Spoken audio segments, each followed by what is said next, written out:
Hello, everyone, and welcome to our webinar, How to Organize Your Organization. I'm Jennifer Drean, a success strategist here at Deliberate Directions, where our mission is to create abundance in our business community by helping leaders build strong and thriving businesses.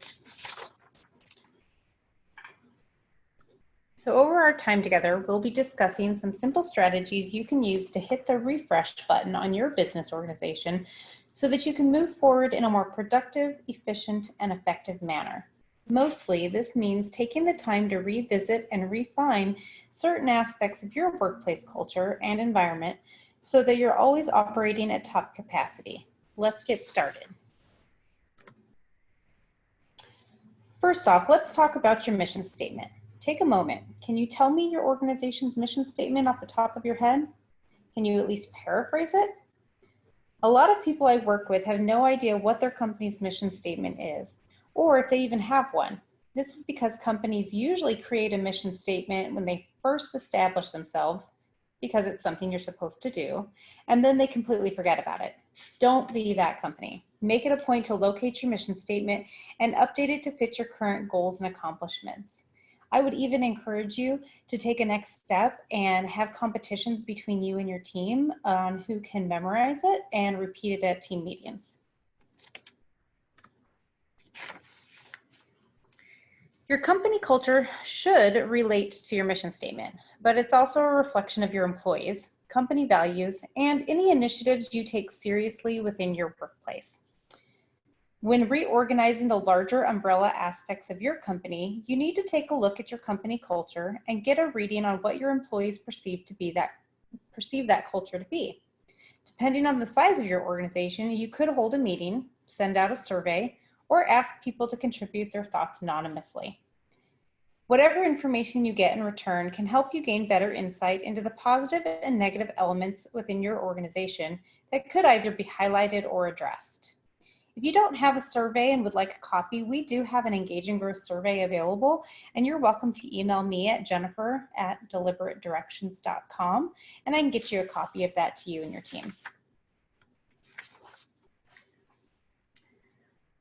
So whether you're the CEO of a company or in an entry-level position, your job as part of the team is to keep yourself and the people around you motivated to do their best. Take stock of how motivated you are personally in the role you have now, and consider what changes could be made to improve your motivation level. If you have the power to do so, implement new methods to keep your employees in high spirits and motivated to serve the company and stay present throughout their workday. Again, this is a time where you could technically poll them or ask them what their levels of motivation are, but also what is their motivation. So everybody's motivated just a little bit differently. And so some person might be motivated by money, some likes to be recognized and rewarded. So figure out how your team likes to be motivated and then make a point to do it in the way that speaks to them. By keeping your team motivated, they'll deliver better work and your organization will run more smoothly. So regardless of what your business is, your customer should be your top priority. When was the last time you checked in with your customers to get a reading for how your business is perceived? Have you checked your Yelp ratings? Have you Googled yourself? What about asking your team from customer support what your analytics are? To keep your organization moving in the right direction, it's important to gain a better understanding of the strengths and weaknesses of your business from the customer's perspective. And remember, negative feedback is only bad if you ignore it. Using negative feedback as an opportunity for growth and development is what's key. And use positive feedback to improve your team's motivation and engagement by sharing it with them and celebrating what you're doing well. So speaking of strengths and weaknesses, when was the last time you sat down to create a SWOT analysis? An oldie but a goodie, this exercise is an easy way to evaluate where you're at as a company so that you can choose the direction to best go in next. For those of you who aren't sure, a SWOT analysis is an acronym for strengths, weaknesses, opportunities, and threats. You basically list it out the same way you would a pros and cons list. So once you've outlined your SWOT analysis, Get together with your team members to create some actionable goals. So here's another acronym coming your way, SMART goals. I think a lot of us have heard of SMART goals. It stands for specific, measurable, attainable, or achievable, relevant, and time-based. But here at Deliberate Directions, we like to call them SMARTer goals. We like to add the extra ER to stand for exciting and risky. Having goals that aren't exciting and risky makes you not very motivated to reach after them after just the few days that you set them. So making them smarter is going to be a great way for you to make a goal that you're going to hit, but then being excited about it will keep you going long after the fact that you've made the goal. So creating broad goals can be a lofty challenge that ends up going nowhere, but creating the smarter goals ensures that you have enough specificity to create a game plan in order to reach that goal. So an example of a broad goal would be, I want to grow my business. There are lots of ways to do that. How far do you grow it? There's just not enough information to make an actionable plan. So a smarter goal would be, I will acquire 3 new clients for my consulting business within 2 months by asking for referrals, launching a social media marketing campaign, and networking with local businesses.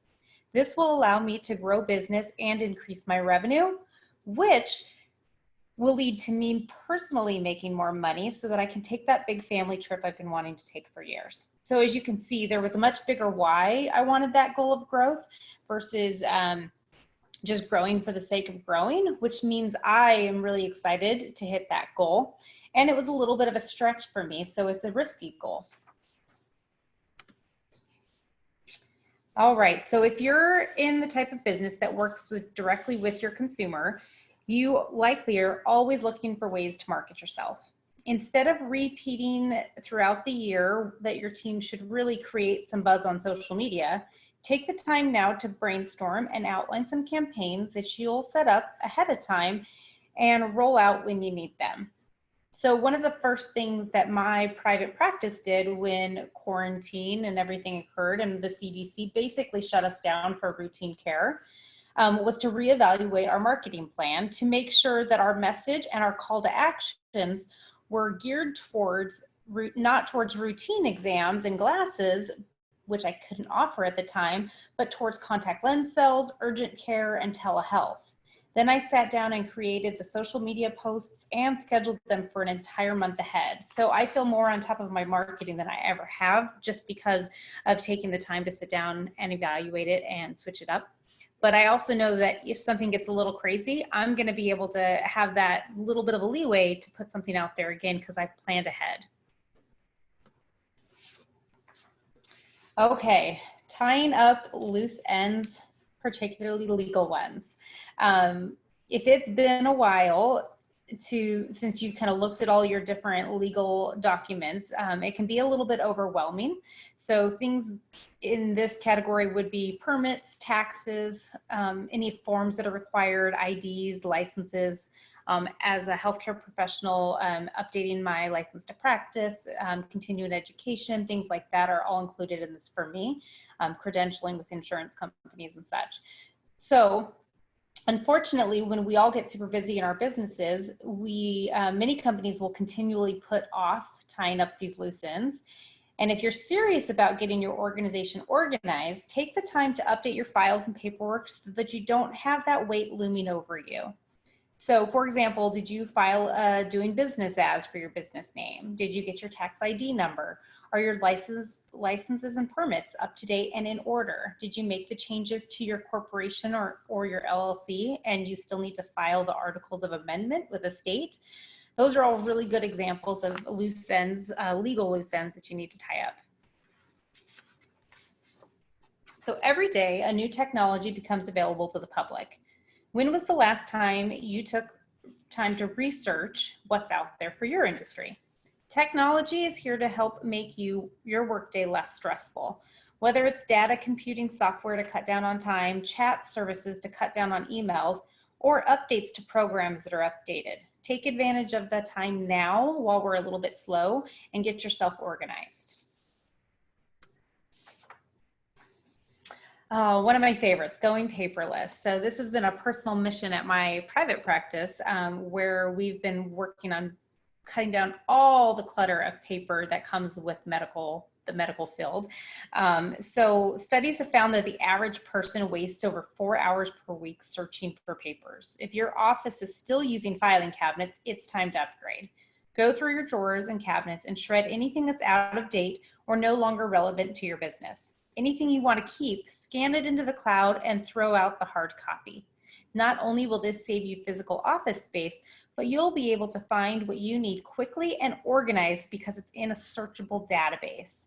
So my private practice, we use the Google Drive, and all of my team has access to the Google Drive. There's some folders I don't share with them as the CEO of the practice, but we all have folders that we share together, and those important documents are searchable by anybody in my team. So we scan everything, and now if it comes to us in a paper format, but if we can, we've converted everything to even come to us in an electronic format so that we can just immediately save it to the drive and nothing ever even gets printed. So I like this for the decluttering factor because I believe a clean and clear workspace that's decluttered is just really good for your mental health too. But I'm also a big advocate of anything that's going to help the environment. So go out there and find ways and create a strategy to go paperless in your office. All right, passwords. So speaking of searching for things, where do you keep your passwords? If you're like most people, you have one of two systems for managing your passwords. Either you use the same password for everything, or you try to make up something new each time you create an account. Then you promptly forget it. So when it's time to log back in, you have to recreate a new one each time. I spend so much time probably doing the latter of those two options. So the first system is not safe, right? We don't want our password to be everything because if someone hacks us, they just need one password and they've got everything. And the second's frustrating, which I can definitely speak to. So the third option is an app. There's a couple of different apps. Try 1Password or LastPass. I also recently learned of one called Keeper, which is for Macs. And these are basically a lockbox for your passwords that you can download to your desktop or your mobile device, and they're virtually impossible to hack. If you're someone who immediately feels their jaw clench up every time they open their inbox, it's time to reorganize that too. So begin by filing away everything you no longer need to respond to by storing them in a folder outside of your general inbox. So perhaps you can sort this by year or by category. That's really up to you, but get it out of your general inbox. Next, begin unsubscribing to the emails that you've gotten in the habit of either immediately deleting or send them to your spam folder. You can also create folders where non-essential emails are sent automatically so that they don't interrupt your workflow or stress you out too much by cluttering the inbox. While you're still on your computer, visit your company website, along with any social media pages you have, and sift through every word you have written. If you have a dead account, like an Instagram page that you haven't touched in 5 years, deactivate it. It looks much worse for your SEO to have an inactive account than to have no account at all. Check your website for broken links, outdated contact information, old pictures, and anything else that would be confusing to a new client visiting your page. And also make sure that the message that you're sharing through all these sources is still relevant and speaks to your ideal client or your target market. The last thing you'll want to do before giving your computer a rest is to declutter your desktop and update your software. Check to see if you're running on any old versions of Chrome, Safari, or Firefox, and whatever other software and systems you use. If you are, update it and empty your cache. Delete any old files and send them away to the cloud to fetch again later if you really need them.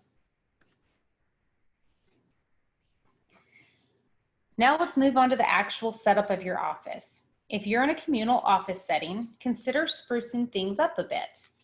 Add a few plants, maybe some beautiful artwork, chat with your desk mates about rearranging furniture, and toss out or put away any clutter that you don't use on a weekly basis.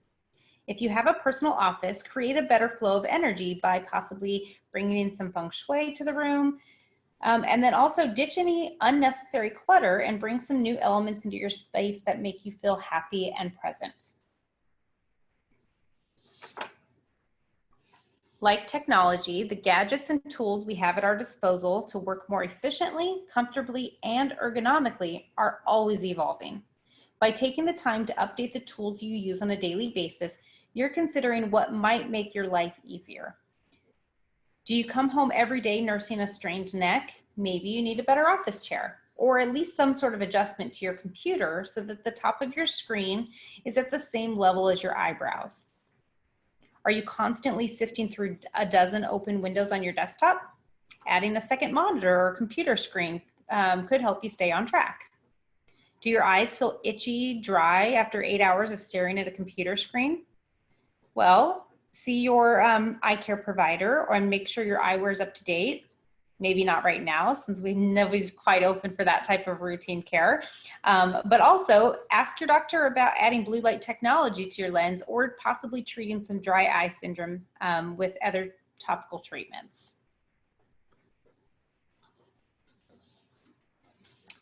Okay, if a 20-year-old were to walk into your supply closet and ask you, what's this? It's probably time to update your supply closet. Rolodexes, floppy disks, old phones, and giant computers don't have any place in your company anymore. Find a way to dispose of them or donate them. As you begin getting more into the groove of organizing your work life, get into the habit of making lists every morning and every afternoon. As you go through your workday, add to your list. At the end of the day, cross off what you've done and create a fresh list to start the next morning. My favorite way to do this is called a brain dump. So on a brain dump, what I do is at the end of the day, I literally write down everything that's in my head, even if it's not like a true to-do, it's just something that's like swimming in my brain. I get it all out onto paper because then my brain knows at the end of the night that it can rest, and I tend to sleep a lot better. I don't wake up with anxious feelings in the middle of the night, like I've forgotten something or I can't stop thinking about something. It's all in a safe place written down. My brain doesn't have to do a mental to-do list all night long. It can just remember that it's there in the morning and we'll take care of it the next day. So I highly recommend doing a brain dump, especially if you're one of those people who feels like your brain just can't turn off at night for you to get to sleep. So next up, once you've gotten all this stuff written down, whether it's through a brain dump or making to-do lists or what have you, it's really important to prioritize them and then schedule them. If you don't schedule them, they won't get done. If it stays on your to-do list for more than a week, you should probably also evaluate whether the task is really all that important. If it is, get it on the schedule, make it happen. If it is, but maybe you just don't have time or it's not your sweet spot, what have you, delegate it to another member of your team or outsource it to somebody.